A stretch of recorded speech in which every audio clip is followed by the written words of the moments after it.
Buenos días, Iglesia. Vamos a seguir reflexionando en 2 de Pedro 1, 12 al 21. La primera sección que encontramos sirve como un testamento de Pedro, que sabe que su muerte está cerca. Pedro quiere asegurarse de que sus lectores tengan muy en cuenta sus enseñanzas en cuanto a crecer en virtud. Por eso, aunque ellos ya sepan y estén firmes en la verdad, él ve la necesidad de estar recordándoles estas cosas para que tengan un efecto permanente. Esta necesidad surge también porque Pedro sabe que muchos falsos profetas y distorsiones de la palabra se están levantando. Y a la vez, porque ante la presión o la aparición de nuevos y más atractivos pensamientos, la memoria puede fallar.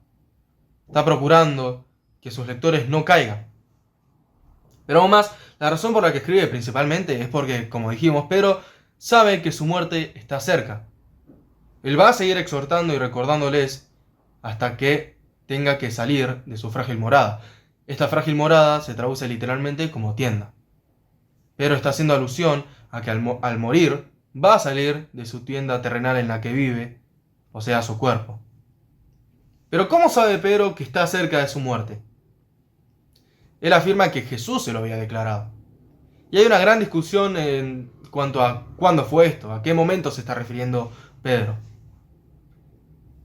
Y muchos parecen estar de acuerdo en que se está refiriendo a Juan 21, 18 al 19, que dice así: de cierto te digo que cuando eras más joven, tú te ceñías e ibas a donde querías. Pero cuando seas viejo, extenderás las manos y te ceñirá otro y te llevará a donde no quieras. Esto dijo señalando con qué muerte Pedro había de glorificar a Dios. Entonces, estas palabras hacen referencia a cómo Pedro iba a morir como un mártir para la gloria de Dios.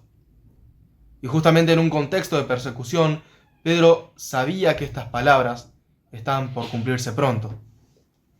Finalmente Pedro dice que aún después de su partida, va a procurar que sus lectores recuerden todas sus enseñanzas. ¿Pero cómo, Pedro? Si ya no vas a estar más entre nosotros.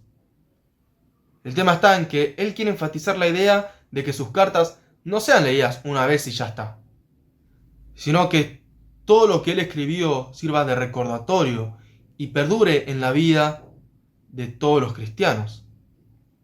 A continuación, Pedro se encarga de aclarar un tema muy importante para sus contemporáneos por el que estaban preocupados: el regreso de Jesús en gloria y el final de los tiempos. Y el juicio al final de los tiempos. Lo que está en juego acá es el honor de Dios, quien dio las preciosas y grandísimas promesas, y el honor de los profetas y maestros que las transmitieron.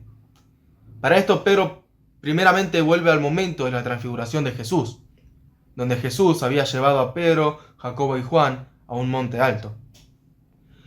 Pedro presenta la cuestión diciendo que tanto él como los demás apóstoles dieron a conocer que ciertamente Jesús va a venir en poder, porque ellos mismos fueron testigos oculares de su majestad.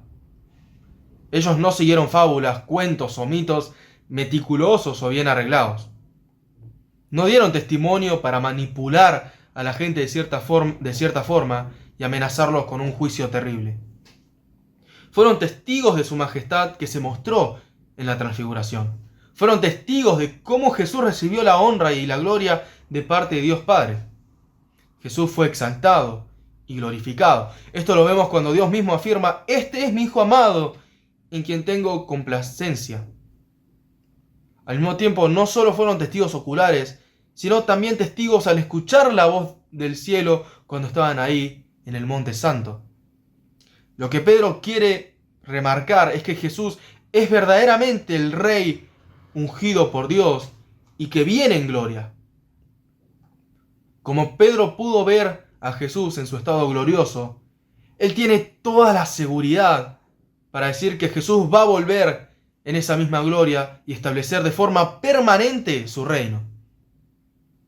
El mensaje que los apóstoles transmitieron en cuanto al regreso de Jesús no se basa en la invención humana, sino en la declaración y acción divina. Pero para que no piensen que Pedro se está basando nada más en lo que él vivió, también presenta las Escrituras, el Antiguo Testamento, el cual es aún más firme. el Antiguo Testamento también llega a señalar el regreso de Cristo. Y como vamos a ver, la fuente del Antiguo Testamento es Dios mismo.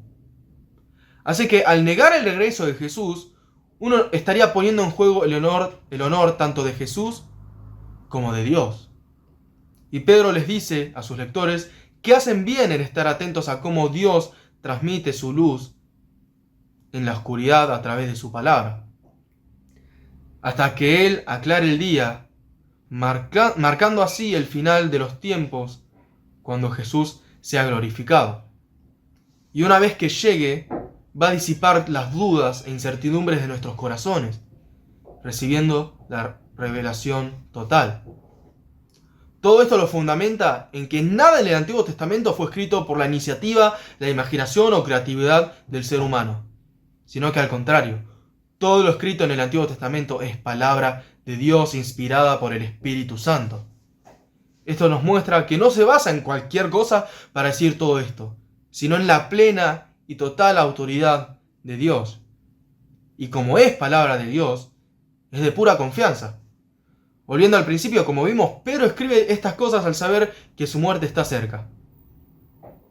Por eso, la necesidad de estar recordándoles a los lectores sus enseñanzas. Y qué importante es el tema de recordar.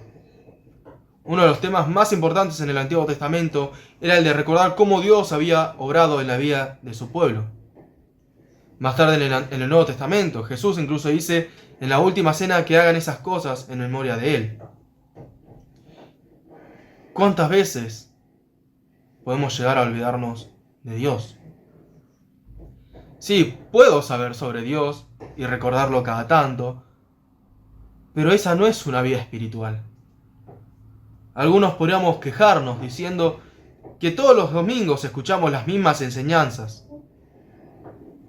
Pero qué necesario es. ¿Qué sería la iglesia sin una constante reiteración sobre las verdades de Dios y el Evangelio?